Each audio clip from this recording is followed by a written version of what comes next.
सभी बच्चा लोगों को मेरा नमस्कार। मेरा नाम आशु त्रिपाठी है और आज से हम एक नई श्रृंखला शुरू कर रहे हैं पैट एग्ज़ाम के लिए जीएस की। जीएस में हम सबसे पहले संविधान का अध्ययन करेंगे और संविधान में सबसे पहला टॉपिक जो हमारा बेसिक टॉपिक है, जो आज पैट के बैच में, ऑफलाइन बैच में बच्चों ने बोला था कि सर संसद जो है पढ़ा दीजिएगा, थोड़ा सा डाउट है। तो इसी बात को ध्यान में रखते हुए हम पैट की जीएस के रूप में हम आपको सारे वीडियो प्रोवाइड करेंगे। वीडियो छोटे होंगे। जो कुछ बच्चे कमेंट कर रहे थे, जो कुछ बच्चों ने फ़ोन किया था कि सर आपका वीडियो बहुत ज़्यादा डीप है, बहुत ज़्यादा बड़ा है। बच्चा वो वीडियो टीजीटी के लेवल पे है। टीजीटी का लेवल उसी तरह का पेपर बनता है। तो वो अगर आपको अच्छे लगते हैं वो वीडियो तो आप उनको देख सकते हैं। आपको अपने मतलब की चीज़ अगर वहाँ पर मिलती है तो आप उसको नोट कर सकते हैं। और अगर नहीं आपको देखने हैं तो आप पैट के वीडियो आप जो है छोटे वीडियो होंगे, सरल वीडियो होंगे, सरल भाषा में होंगे, तो आप इनको देख सकते हैं। बच्चा लोग, आज का हमारा अपना टॉपिक है संसद। बच्चा संसद जो है, देखो संसद की बात करते हैं। हमारे भारत में सबसे ज़्यादा शक्तिशाली संसद ही है। वैसे संसद सबसे शक्तिशाली नहीं है, सॉरी। भारत में न्यायपालिका सबसे ज़्यादा शक्तिशाली है क्योंकि जो है हमारा संविधान सबसे शक्तिशाली है और संविधान हमें ये शक्ति देता है। संविधान को ये जो शक्तियाँ मिली हैं ये भारत की जनता के द्वारा मिली हैं, क्योंकि हमारे संविधान में प्रस्तावना में लिखा गया है हम भारत के लोग भारत को संपूर्ण संप्रभुत्व समाजवादी पंथनिरपेक्ष लोकतंत्रात्मक गणराज्य बनाते हैं। मतलब हम लोग संविधान शुरू होता है इन्हीं बातों से कि हम भारत के लोग, we the people of India. यहाँ से हमारा संविधान जब शुरू होता है तो जो संविधान को शक्ति मिलती है वो मिलती है पब्लिक से, मतलब हमसे। और हमारे लिए जो नियम कानून बनाती है वो बनाती है संसद। तो आज हम संसद का अध्ययन करते हैं। बच्चा देखो, संसद के जो प्रश्न बनेंगे बहुत ही बेसिक है।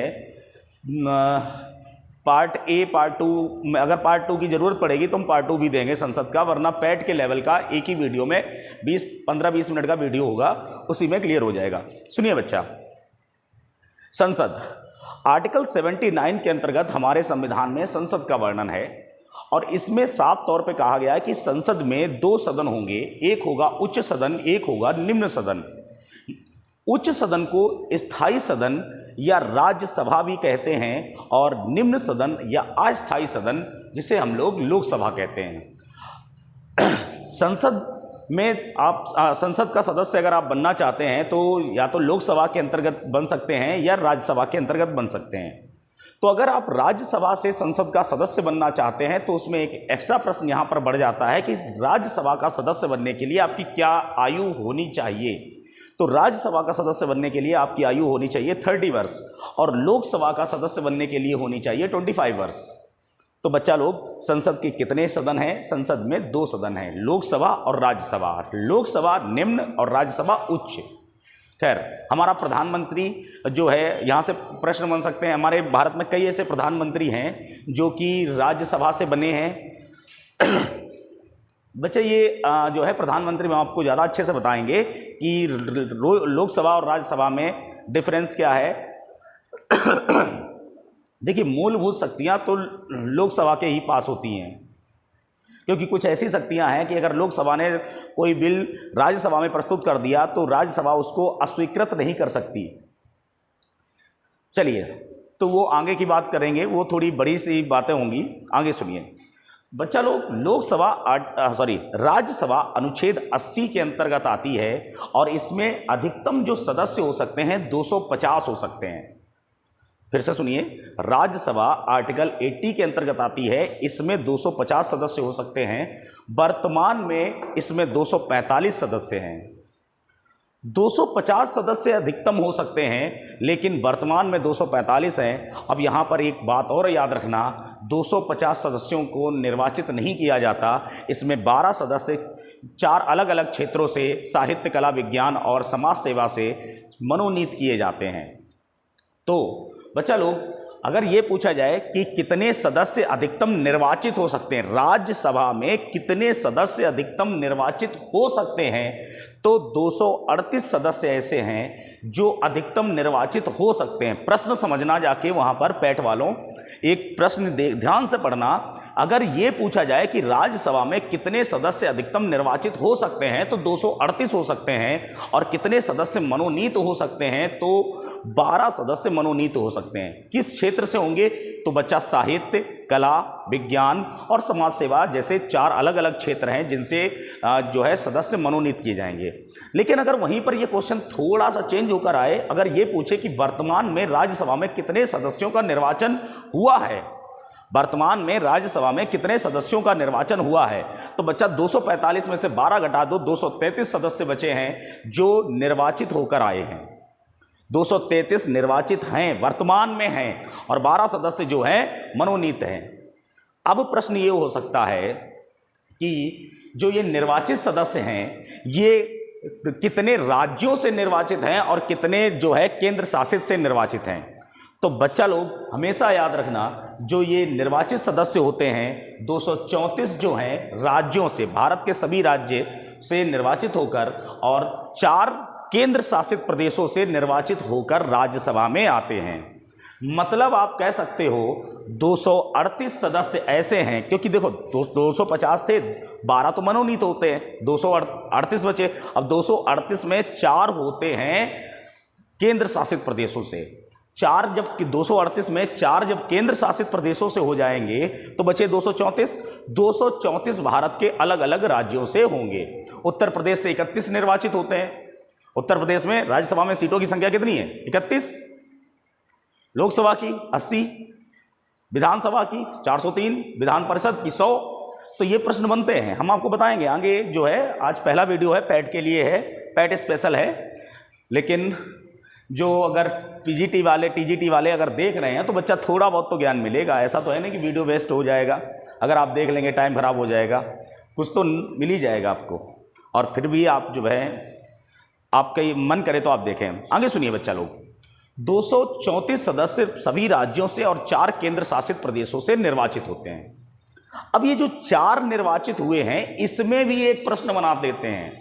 प्रश्न ये हो सकता है कि 4 में से कितने कौन से राज्य से निर्वाचित, मतलब कौन से केंद्र शासित प्रदेशों से निर्वाचित हो रहे हैं।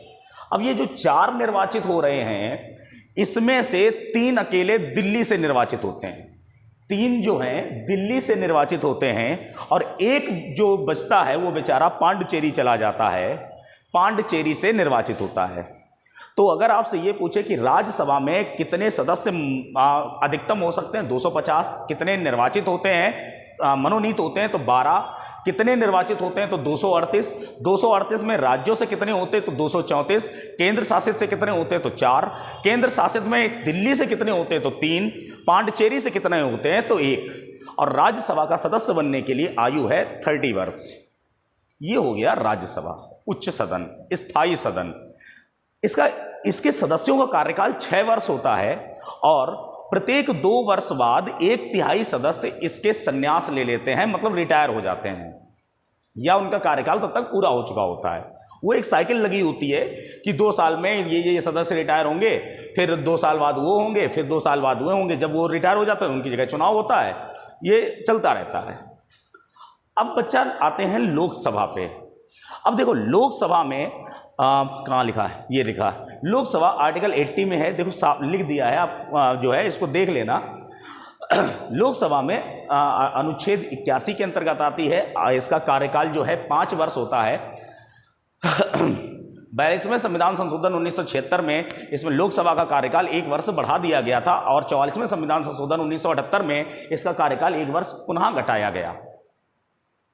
फिर से सुनो, धीरे धीरे सुनो। 42वें संविधान संशोधन 1976 में लोकसभा का कार्यकाल 5 वर्ष की जगह 6 वर्ष कर दिया गया। लेकिन जब वो विद्वान लोग थे उन लोगों ने इसको एक बार करके देखा कि कैसा इफेक्ट पड़ता है देश में, क्या होता है। तो 44वें संविधान संशोधन में जब उन्हें ठीक नहीं लगा तो उसको हटा दिया गया। वो एक अलग मुद्दे हैं, राजनीतिक मुद्दे हैं, राजनीति में नहीं जाते। क्यों हुआ, क्या हुआ उस समय, उन सब बातों पे नहीं। संविधान संशोधन है, याद रखिएगा। हम आपको देखिए सारे संविधान संशोधन नहीं बताएंगे, हम आपको 17-18 संविधान संशोधन बताएंगे, जिसमें से अगर बाई चांस पेपर में आएगा तो उन्हीं 17-18 में से आएगा। ध्यान से सुनना। लोकसभा का कार्यकाल 5 वर्ष का होता है, वर्तमान में 5 वर्ष का होता है। अनुच्छेद 81 के अंतर्गत आता है। इसका सदस्य बनने के लिए आयु 25 वर्ष है। और हमारे वर्तमान के जो प्रधानमंत्री हैं वो भी लोकसभा से ही प्रधानमंत्री हैं। उससे पहले मनमोहन सिंह जी जो थे वो शायद राज्यसभा ही से थे। चलिए भाई ध्यान से सुनिएगा, राज्यसभा में अधिकतम सदस्य 552 हो सकते हैं, जिसमें 2 सदस्य मनोनीत होते हैं और 550 सदस्य निर्वाचित होते हैं। फिर से सुनिए, 552 अधिकतम सदस्य हैं, जिसमें 2 जो है मनोनीत होते हैं और 550 जो है निर्वाचित होते हैं। लेकिन अभी 552 पूरे सदस्य नहीं हैं लोकसभा में, अभी 545 हैं, जिसमें से 2 मनोनीत हैं और 543 जो हैं वो निर्वाचित हैं। 543 निर्वाचित हैं। अब यहां पर 543 निर्वाचित में 533 जो हैं भारत के राज्यों से हैं। 20 सदस्य केंद्र शासित से हैं। 543 सदस्य निर्वाचित सदस्यों में 20 सदस्य जो हैं केंद्र शासित प्रदेशों से हैं और जो है बचे हुए 523 सदस्य अलग अलग राज्यों से हैं। हमारे उत्तर प्रदेश से 80 सीटें हैं लोकसभा की। आगे सुनिए, अब 20 में 7 और 13 का रेशियो है। 7 और 13 का मतलब ये कि दिल्ली से 7 केंद्र शासित प्रदेश, मतलब जो है केंद्र शासित प्रदेशों से कितने निर्वाचित होते हैं, तो 20, और उसमें अकेले दिल्ली के जो हैं 7 एमपी होते हैं। आगे जो अन्य जो हमारे केंद्र शासित बचते हैं उसमें 13 जो है निर्वाचित होते हैं। 13 सदस्य अन्य जो है केंद्र शासित प्रदेशों से, 7 दिल्ली से, अकेले दिल्ली केंद्र शासित प्रदेश जो है 7 सदस्य देती है। बाकी सारे जो केंद्र शासित प्रदेश हैं उससे जो है 13 सदस्य जो है चुने जाते हैं। लोकसभा का सदस्य बनने के लिए कम से कम आयु होनी चाहिए आपकी 25 वर्ष। अब बच्चा देखो, संसद के सदन तो आपने पढ़ लिए। संसद में कितने सदन होते हैं, तो 2 होते हैं। उच्च सदन होता है, निम्न सदन होता है, स्थायी होता है, अस्थायी होता है। उसके बाद में अंग पूछ सकता है कि संसद के कितने अंग होते हैं, तो संसद के बच्चा लोग 3 अंग होते हैं, लोकसभा, राज्यसभा और राष्ट्रपति। राष्ट्रपति आर्टिकल 52 के अंतर्गत आता है और इसका राष्ट्रपति बनने के लिए हमें कम से कम 35 वर्ष की आयु पूरी करनी चाहिए। भारत का नागरिक हो, पागल या दिवालिया ना हो, लाभ के पद पर ना हो, ऐसी जो है कंडीशनें होती हैं। खैर वो बाद में राष्ट्रपति के में बताएंगे। लेकिन अगर ये पूछा जाए संसद के कितने अंग हैं, तो 3 अंग हैं, लोकसभा, राज्यसभा और राष्ट्रपति। संसद के कितने सदन हैं, तो लोकसभा और राज्यसभा 2 सदन है, स्थायी है, अस्थायी है। बच्चा लोग, मेरे हिसाब से संसद का पार्ट 1 यहां पर कंप्लीट हो जाता है।